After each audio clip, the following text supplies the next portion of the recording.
Halo teman-teman, jumpa lagi dengan aku, Linda. Kita lanjut ke bab 3B ya.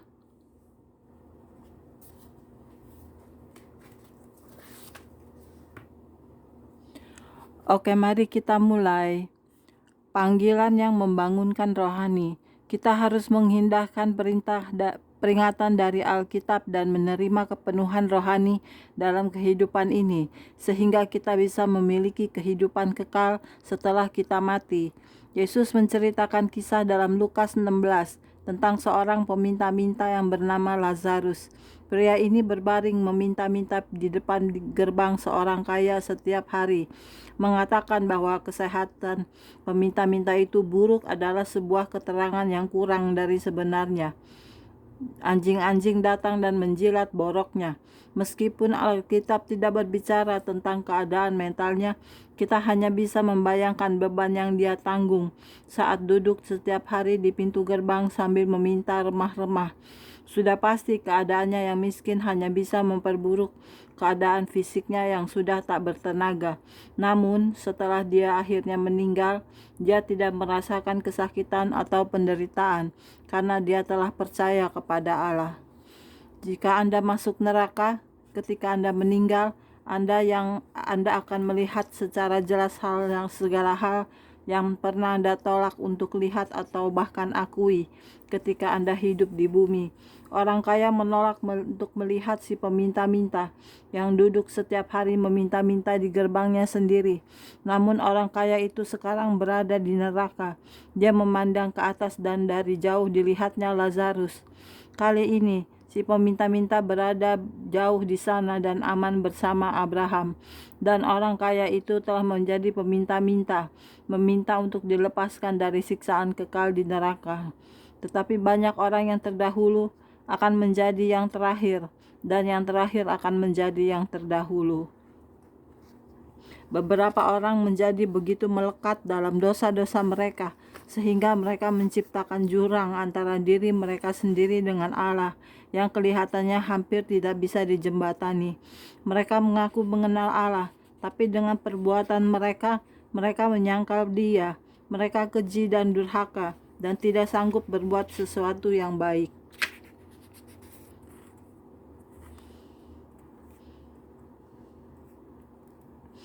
Menjembatani jurang. Apa yang Anda lihat sebagai teluk yang besar antara Anda dan sebuah kesempatan untuk menerima kesembuhan rohani dan kepenuhan? Apa yang mencegah Anda untuk mendapatkan keselamatan Anda atau untuk memperbaiki hubungan yang benar dengan Allah? Apakah itu adalah kekayaan dunia ini, sebuah hubungan yang tidak saleh, ketidakmauan untuk mengampuni? Apapun kasusnya, ketika Anda dengan tulus bertobat, berpaling dari jalan-jalan Anda sendiri, dan menerima jalan-jalan Allah, dan dilahirkan kembali, darah pengorbanan Yesus di atas kayu salib akan menyucikan Anda, seakan-akan Anda tidak pernah berdosa. Tipuan neraka membuat kita begitu terbungkus dalam berbagai masalah, sehingga kita mendapati diri kita sedang melakukan berbagai pekerjaan kedagingan, melakukan hal-hal yang tidak akan kita lakukan secara rutin jika kita berjalan dalam roh. Allah ingin kita mengetahui bahwa Dia mengasihi kita dan keluarga kita, dan Dia ingin kita percaya kepadanya. Dia sedang menanti untuk menunjukkan kuasa-Nya melalui Anda.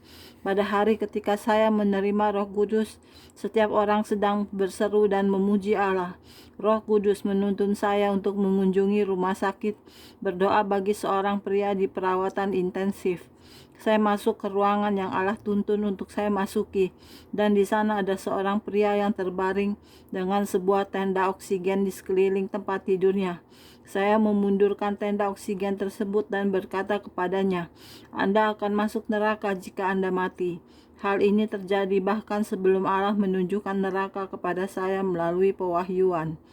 Pria itu ingin mengetahui jalan keselamatan, jadi saya menuntun dia kepada Tuhan saat itu juga. Saya meninggalkan rumah sakit, dan beberapa hari kemudian saya mendapat telepon dari pria ini.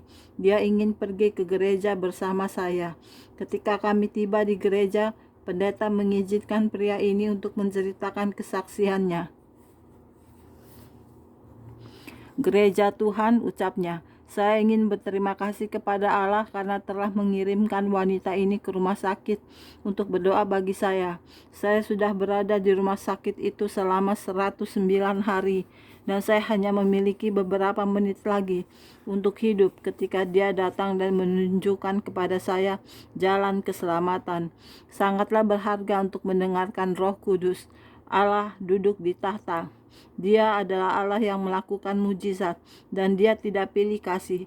Jadi jangan pernah menolak untuk berdoa bagi seseorang hanya karena Anda tidak berpikir bahwa dia berada pada sebuah level rohani yang Anda rasa perlu atau layak untuk didoakan.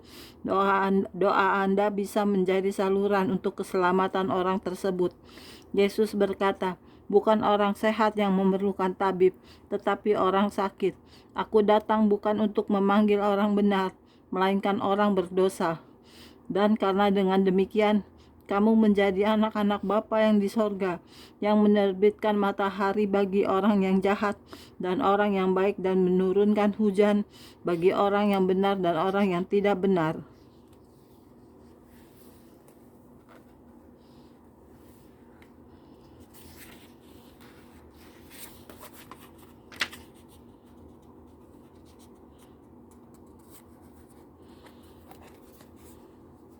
Bab 4. Kesembuhan bagi jiwa. Yang hatinya teguh kau jagai dengan damai sejahtera, sebab kepadamulah ia percaya. Sebagai tambahan kepada kesembuhan rohani, keselamatan Kristus menyediakan kesembuhan bagi jiwa. Jiwa terdiri dari pikiran, kehendak, dan emosi. Oleh karena itu, kesembuhan bagi jiwa merujuk pada keseluruhan pikiran seseorang, kemampuan seseorang untuk memilih apa yang baik dan membuat berbagai keputusan yang bijaksana, dan kehidupan emosional seseorang. Ayat di atas, begitu pula dengan ayat berikut ini, menunjukkan kerinduan Allah untuk memberikan kedamaian, penghiburan, dan jaminan tuntunannya kepada kita.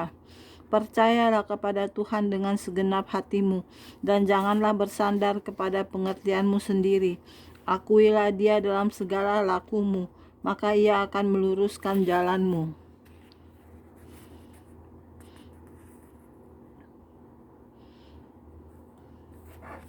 Apakah kehidupan Anda sedang terbakar?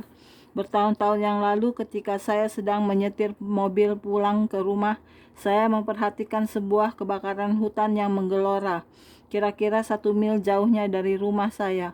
Api itu akhirnya sampai di jalan, tepat di luar rumah saya, dan suami saya berteriak, kita harus mengeluarkan segalanya dari dalam rumah. Api itu semakin mendekat. Saya berkata, oh tidak, iblis tidak akan mengambil apa yang telah Allah berikan kepada kita. Seluruh tetangga mulai mengeluarkan barang-barang milik kami dari rumah, tapi saya menghentikan mereka. Begini jelas saya percaya kepada Allah pembuat mujizat, dan saya percaya bahwa Allah bisa memadamkan api itu. Tidakkah kalian juga percaya? Mereka menjawab, kami tidak tahu. Tetapi kami saling bergandengan tangan dan berdoa. Kami berdoa dan mengikat iblis, dan saya mulai menghardik api itu dalam nama Yesus. Semua pria yang berada di luar mulai berteriak. Saat itu seakan-akan ada sebuah tangan yang tak terlihat yang tiba-tiba turun dan mendorong api itu ke dalam tanah, dan api itu padam. Hal ini bukan mengimplikasikan bahwa Anda harus menghindari evakuasi selama kebakaran hutan atau bencana alam lainnya. Lakukanlah apa yang Allah minta untuk Anda lakukan. Namun insiden ini berfungsi sebagai pengingat bahwa terlepas dari situasi apapun yang kita alami, kita harus beriman dan tahu bahwa Allah memiliki rancangan yang terbaik untuk kita dalam hatinya. Terlepas dari berbagai keadaan kita harus berpegang pada firman Tuhan.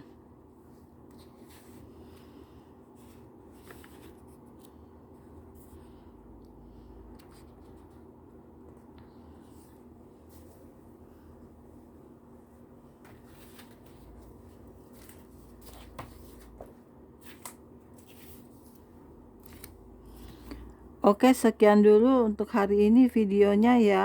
Kita lanjut ke video berikutnya.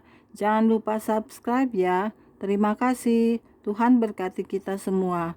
Amin. Bye-bye.